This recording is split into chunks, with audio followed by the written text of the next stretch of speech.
y con todas las asambleístas. Hablo en nombre de mi bancada y mi bancada habla en nombre de aquellos que votaron. Interviene el asambleísta Pavel Muñoz. Nosotros seguimos representando a esa ciudadanía. No sé si nos damos cuenta, asambleístas, de que lo que estamos debatiendo ya no tiene ningún sentido, porque la falta de respeto del Ejecutivo respecto a la Asamblea hace que lo que estaba estimado de una forma con el anuncio de esta mañana sea totalmente distinta. ¿Cambian o no cambian los ingresos cuando van a subir la gasolina extra y el diésel premium? Si cambian, la proforma no tiene ningún sentido como está siendo presentada. El debate prácticamente es estéril. En ese sentido, al asambleísta que ha hecho esta propuesta, al asambleísta Castañer, le pediría, asambleísta, pensémoslo bien, no nos demos la vuelta. En este momento debemos aprobar o no aprobar esta proforma. Y a esta no hay que aprobarla. Porque como usted bien dice, se está adelantando las navidades para el pueblo ecuatoriano, pero en el sentido contrario. Un paquetazo se le está poniendo y metiendo al pueblo ecuatoriano. Y sospecho, y no ya no sospecho, tengo la seguridad de que si nosotros el día de ayer, y ayer yo en la tarde mandaba un mensaje a la ciudadanía a través de mi cuenta Twitter y anunciaba este elemento, y hoy como bancada lo dijimos en una rueda de prensa. El gobierno tuvo que salir a anunciar lo que seguramente quería que pase sin que nos demos cuenta. O si no, permito hacerle una pregunta a los miembros de la bancada de gobierno. ¿Conocían ustedes esto? Y a los miembros de la comisión, ¿conocían ustedes esto? Y al asambleísta Castañer dice, no, no se nos informó. ¿Dónde está entonces el nivel de transparencia sobre el acogimiento de las 17 observaciones planteadas? ¿Dónde está?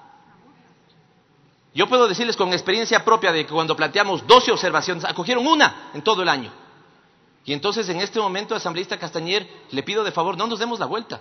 O aprobamos o no aprobamos, porque si escogemos las observaciones anteriores, ¿por qué no incorporamos como observación que no se le dé y no se le ponga este paquetazo al pueblo ecuatoriano? Yo creo que hay que pensar mucho en eso, asambleístas, en esta tarde y noche ya. 10 razones por las que nosotros vamos a votar en contra. Y escojo 10 porque así mismo es del consenso de Washington que hoy están implementando. Las 10 famosas medidas del consenso de Washington. Ampliadas, multiplicadas. Y voy a ellas para ser breve y preciso. En educación básica y bachillerato, no se le restituyen 376 millones de dólares al sistema de educación. ¿Y cómo van a ampliar entonces los cupos para los estudiantes que tienen que entrar? Siguen inaugurando escuelas del gobierno que critican. ¿Y cómo van a contratar profesores si están disminuyendo 376 millones de dólares? No hay consistencia. Salud. Señores, ¿qué entienden ustedes cuando la Constitución establece una meta y establece una forma transitoria de llegar a esa meta?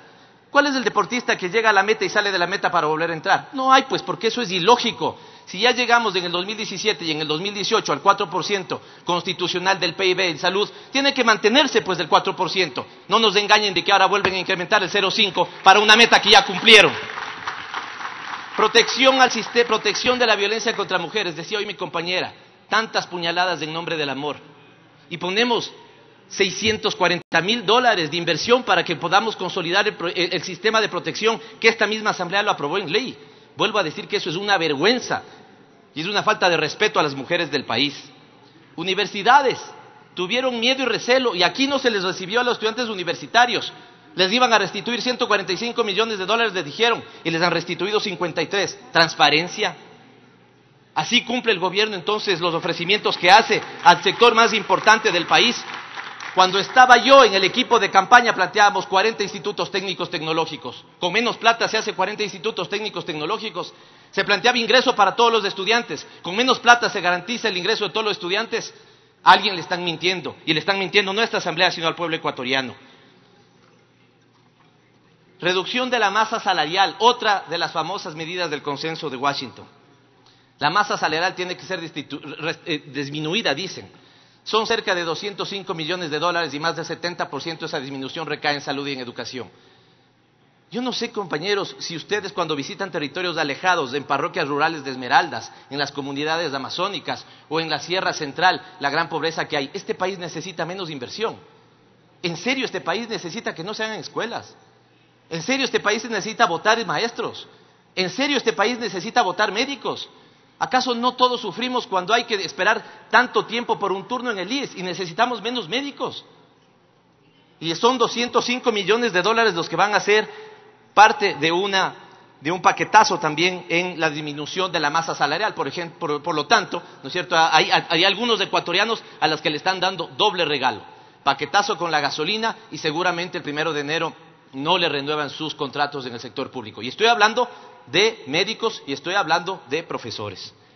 Gasolina, 46% la gasolina extra y 19% el diésel premium. ¿Saben por qué lo tuvieron que hacer? Porque cuando eliminaron el subsidio a la gasolina súper, la gente se pasó a consumir la extra. Por lo tanto, es por eso que en el envío anterior teníamos incremento de 144% en subsidios para gasolina y menos 6% en subsidios sociales. Menos 34% baja el bono de desarrollo humano. Y así queremos decir que queremos erradicar pobreza. Concesiones, $1.000 millones menos. Los asambleístas de la comisión saben que si ese dato es sobreestimado, se incumple la regla fiscal. Y si se incumple la regla fiscal hay una ilegalidad, porque debe haber más ingresos corrientes que gastos corrientes. Por lo tanto, si no sabemos dónde son las concesiones, en qué tiempo, en qué sectores, y es cierto que son $1.000 millones sobreestimados, entonces, ¿qué está pasando con esos ingresos? Más de $4.000 millones de endeudamiento no tienen fuente. Aquí hay dos cosas, o no la consiguieron o esa fuente es del Fondo Monetario Internacional. Por eso les están dictando esta receta. El noveno, Campo Ispingo. ¿Qué campo es? ¿Tienen la licencia ambiental ya? ¿Cuándo van a empezar a producir? ¿Los ingresos entonces que estiman por esa producción petrolera son ciertos o no? En ese sentido, maltrato a la Asamblea Nacional. No podemos nosotros ni siquiera tratar algo que en este momento es absolutamente inconsecuente. Algo que es totalmente inconsecuente. Al asambleísta Larreategui, solo un tema que me quedo pensando. Si una parte de lo que dice usted, asambleísta Larreategui, hiciera su alcalde de Quito, esta ciudad no fuera el desastre que es.